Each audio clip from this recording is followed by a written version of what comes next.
بسم اللہ الرحمن الرحیم۔ یقیناً رمضان مبارک کا مہینہ بہت برکتوں، سعادتوں، رحمتوں، مغفرت والا مہینہ ہے۔ آج ہم اس عظیم خطبے کا تذکرہ کرنے جا رہے ہیں جو حضور نبی کریم صلی اللہ علیہ وسلم نے شعبان کے آخری دن ارشاد فرمایا۔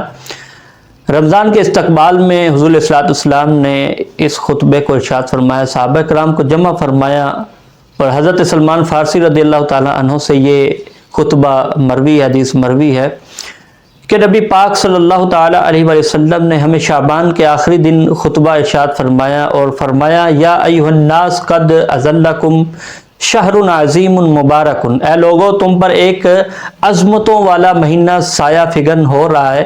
یہ ایک ایسا مہینہ ہے جو عظیم بھی ہے بابرکت بھی ہے۔ گویا نبی پاک صلی اللہ علیہ وسلم اعلان فرما رہے ہیں کہ مبارک ہو، رحمتوں کا موسم آ رہا ہے۔ تو سبحان اللہ، کتنی عظیم بات ہے کہ ہمیں اس مہینے کے استقبال کا حضور کے اس فرمان سے پتہ چلتا ہے کہ حضور اس مہینے پر آنے پر کتنا خوش ہوتے، مسرت فرماتے اور خوشی کا اظہار فرماتے، کتنی خوشی سے اس مہینے کا استقبال فرماتے۔ تو ہمیں بھی اس مہینے کا خوشی کے ساتھ استقبال کرنا چاہیے۔ حضور نے فرمایا کہ شہر فیہ لیلۃ خیر من الف شہر، فرمایا کہ یہ وہ مہینہ ہے لوگوں جس میں ایک ایسی رات ہے جو 1000 مہینوں سے افضل ہے۔ اگر 1000 مہینوں کو ہم سالوں میں کنورٹ کریں تو یہ تقریباً 83 سال بنتے ہیں۔ تو ذرا غور کریں، 83 سال کی عبادت ایک طرف اور اس رات کی عبادت ایک طرف، اور ایک ایسی یہ رات ہے، یہ اللہ تعالیٰ بھی اسی رمضان میں عطا فرماتا ہے۔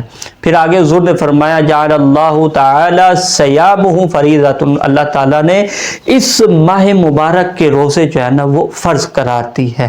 سبحان اللہ، یہ کتنی عظیم برکت ہے کہ 12 مہینوں میں صرف یہ ایک مہینہ واحد مہینہ ہے جس کے روزے اللہ نے فرض قرار دیے ہیں۔ اسی طرح حضور علیہ الصلوۃ والسلام نے ارشاد فرمایا، وَقِيَامُ لَيْلِهِ تَطَوُّعًا، فرمایا کہ اس کی راتوں کا قیام سنت قرار دیا ہے، یعنی تراویح پڑھنا، تہجد ادا کرنا۔ قیام اللیل تراویح سنت ہے، تہجد نفل ہے، قیام اللیل نوافل ادا کرنا۔ تو یہ اللہ تعالیٰ نے ہمیں مواقع عطا فرمائے ہیں اس رات کو۔ اسی طرح اللہ تعالیٰ نے ہمیں یہ عظیم رمضان مبارک کا تحفہ دیا ہے جس کے بارے میں حضور علیہ الصلوۃ والسلام نے ارشاد فرمایا، من تقرب فیہ خصلۃ من الخیر کان کمن ادی فریضۃ فیما سوا، فرمایا جو شخص اس مہینے میں کوئی ایک نیکی کرے تو اسے ایسا اجر ملتا ہے جیسے اس نے رمضان کے علاوہ دنوں میں ایک فرض ادا کیا ہو، یعنی نفل کا اجر فرض کے برابر اللہ تعالیٰ عطا فرماتا ہے۔ اسی طرح حضور نے فرمایا، ومن ادی فریضۃ فیہ کان کمن ادی 70 فریضۃ فیما سوا، فرمایا جو شخص اس میں ایک فرض ادا کرے اسے ایسا اجر ملتا ہے جیسے اس نے دوسرے دنوں میں 70 فرض ادا کیے ہوں۔ یہ ہے سبحان اللہ، کیا رحمتوں کی بارش ہے، کیا اجر کی بارش ہے کہ ایک نیکی کرو تو فرض کا ثواب ملتا ہے اس مہینے میں، اور اس مہینے میں ایک فرض ادا کرو تو 70 فرضوں کا ثواب ملتا ہے۔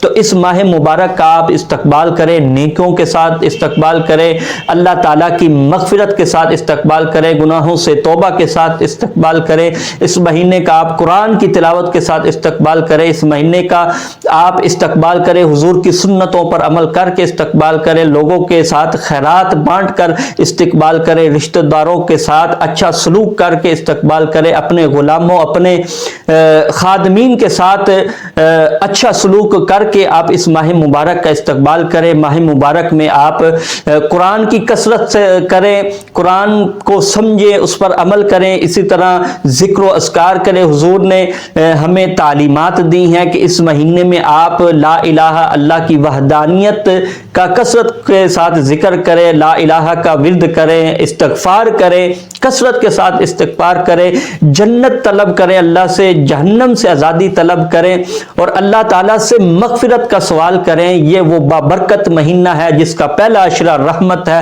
دوسرا عشرہ مغفرت ہے اور تیسرا عشرہ مغفرت جہنم سے آزادی کا عشرہ ہے۔ تو لہٰذا اللہ تعالیٰ سے ہمیشہ رحمت بھی طلب کرے، مغفرت بھی طلب کرے اور جہنم سے آزادی بھی طلب کرے۔